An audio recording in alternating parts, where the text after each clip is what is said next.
Assalamualaikum warahmatullahi wabarakatuh. Perkenalkan, nama saya Muhammad Rafli Azhari. Di sini saya akan mempresentasikan fenomena penggunaan bahasa pergaulan di Indonesia. Menurut Kamus Besar Bahasa Indonesia, bahasa adalah suatu sistem simbol bunyi sewenang-wenang yang digunakan oleh suatu komunitas untuk bekerja sama, berinteraksi, dan mengidentifikasi diri. Fungsi utama bahasa adalah sebagai alat berinteraksi dengan manusia, alat untuk berpikir, serta menyalurkan arti kepercayaan diri di masyarakat. Selain sebagai alat komunikasi maupun berinteraksi, bahasa juga memiliki arti penting sebagai metode pembelajaran pada lingkup bahasa itu sendiri.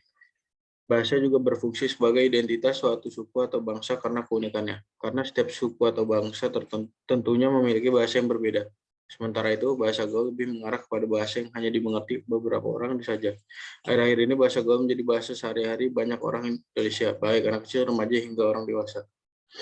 Dengan segala pengertiannya, bahasa memiliki banyak manfaat yang didapat oleh manusia. Di antaranya sebagai bahasa resmi, Indonesia menjadi salah satu negara yang memiliki banyak bahasa daerah.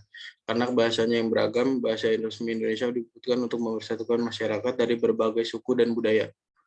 Yang kedua, sebagai alat pengembangan kebudayaan dan ilmu pengetahuan untuk mengembangkan kebudayaan yang ada di sebuah negara, sehingga bisa memaksimalkan komunikasi antar individu atau kelompok. Yang terakhir adalah sebagai pengantar dunia pendidikan. Bahasa gaul merupakan salah satu cabang dari bahasa Indonesia sebagai bahasa untuk pergaulan. Istilah ini muncul pada akhir tahun 1980-an. Bahasa gaul pada umumnya digunakan sebagai sarana komunikasi di antara remaja sekelompoknya selama kurun waktu tertentu.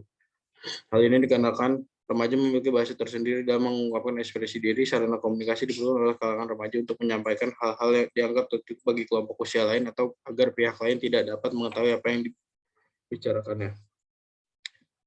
Tujuan awal bahasa gaul adalah sebagai alat penyampaian suatu hal kepada orang tertentu. Bahasa juga dapat digunakan sebagai bahasa untuk mengekspresikan sesuatu atau juga bisa digunakan sebagai kode-kode tertentu antara dua masyarakat dengan masyarakat lain. Penggunaan bahasa gaul yang berlebihan dapat berdampak negatif pada penggunaan bahasa Indonesia yang baik dan benar. Tidak sedikit pula orang-orang yang tidak menggunakan bahasa tersebut pada tempat atau suasana yang tepat dan siapa lawan bicaranya. Kata singkatan gaul kini banyak dicari oleh orang. Sebagian besar dari mereka tentu tidak ingin merasa ketinggalan zaman dengan mengetahui singkatan gaul yang kerap dipakai. Dirinya akan tetap kekinian. Selain itu, singkatan gaul ini juga bisa memudahkan seseorang dalam menyampaikan sesuatu. Tak heran, kata-kata ini seringkali digunakan oleh kalangan anak muda dan pengguna media sosial. Pembahasan yang pertama, keadaan bahasa Indonesia saat ini.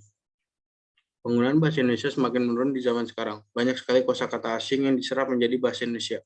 Banyaknya bahasa serapan mengkhawatirkan bahasa asli Indonesia. Salah satu faktor pendorong utama yang mengikis bahasa asli Indonesia adalah media sosial, televisi, dan merek impor. Hal ini tentu saja membuat anak muda di Indonesia semakin tidak terbiasa untuk menggunakan bahasa Indonesia yang baik dan benar. Maka dari hal ini muncullah bahasa gaul, bahasa serapan, bahasa alay, dan lain-lain.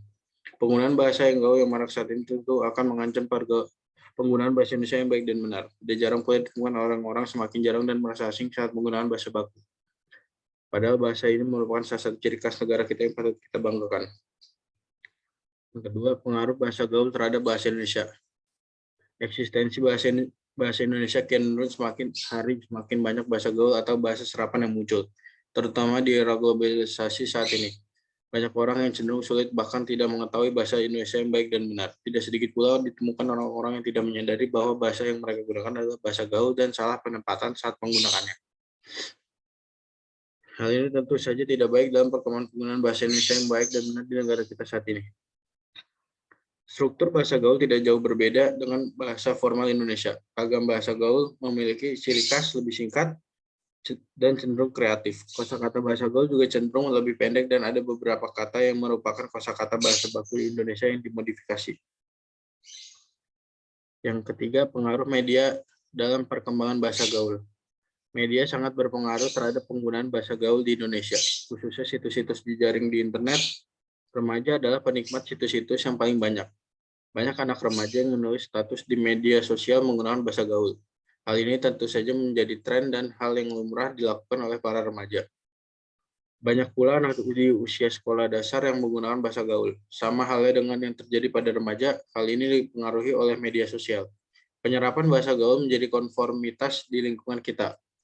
Konformitas adalah adaptasi atau meleburkan diri terhadap lingkungan sekitar agar dapat diakui atau dianggap oleh orang-orang sekitar. Tetapi tidak bisa dipungkiri bahwa konformitas sangat penting untuk meningkatkan rasa percaya diri pada anak dan juga remaja. Hal ini juga penting untuk perkembangan sosialnya. Yang harus orang tua atau guru ajarkan adalah penempatan penggunaan bahasa gaul dan bahasa serapan, seperti kepada siapa, kapan, dan di mana bahasa tersebut boleh digunakan. Yang keempat, cara mengatasi perkembangan bahasa gaul yang pesat. Di era seperti ini, saat bersosialisasi, kita cenderung menggunakan bahasa gaul kepada teman, keluarga, bahkan orang tidak dikenal sekalipun. Sebagian besar dari mereka tentu tidak ingin merasa tertinggal oleh zaman. Mereka akan merasa kekinian saat menggunakan bahasa gaul dalam berkomunikasi sehari-hari. Selain itu, singkatan gaul ini juga bisa memudahkan seseorang dalam menyampaikan sesuatu. Tak heran kata-kata ini sering digunakan oleh kalangan anak muda dan pengguna media sosial di Indonesia. Banyak pihak yang merasa prihatin dan menganggap kosakata baru tersebut merusak dan mengikis bahasa Indonesia yang baik dan benar. Namun, kehadiran bahasa gaul ini tentu saja sulit dielakkan mengingat teknologi informasinya sudah sangat terbuka sekarang. Entah siapa yang menciptakan dan mempopulerkan. Tiba-tiba saja kita sering diperdengarkan kosakata yang tidak pernah kita dengar sebelumnya. Namun, penggunaan bahasa gaul juga tidak bisa dicegah atau dihilangkan begitu saja. Kesimpulan, penggunaan bahasa gaul di Indonesia dapat menimbulkan dampak positif maupun negatif bagi eksistensi bahasa Indonesia saat ini. Salah satu dampak positif yang ditimbulkan adalah remaja saat ini menjadi lebih kreatif dan dapat menciptakan inovasi baru yang belum ada sebelumnya. Namun dampak negatif juga bisa ditimbulkan dari penggunaan bahasa gaul yang tidak terkendali tersebut. Dampak-dampak tersebut adalah terpinggirkannya eksistensi bahasa Indonesia sebagai bahasa terpenting. Pemakaian bahasa Indonesia yang semakin sulit dan tak terbiasa, punahnya penggunaan bahasa Indonesia dalam kehidupan sehari-hari dan mengganggu pemahaman bahasa bagi orang lain. Dampak-dampak negatif tersebut bisa datang dari penggunaannya yang tidak sesuai dengan suasana atau waktu yang tepat. Penggunaannya yang berlebihan dan tidak diimbangi dengan penggunaan bahasa Indonesia yang baik dan benar dalam kehidupan sehari-hari.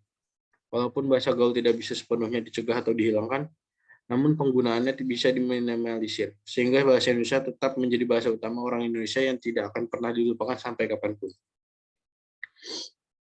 Selanjutnya saran. Yang pertama, masyarakat Indonesia diharapkan membiasakan diri dalam berbahasa dengan menggunakan bahasa Indonesia yang baik dan benar. Kedua, para remaja diharapkan bisa menggunakan bahasa gaul di waktu dan suasana yang tepat dan menyesuaikan dengan lawan berbicara. Yang ketiga, diharapkan penggunaan bahasa gaul ditujukan untuk hal yang baik dan benar serta tidak untuk menghina atau berkata kasar. Sekian presentasi dari saya. Kurang lebihnya mohon maaf. Wassalamualaikum warahmatullahi wabarakatuh.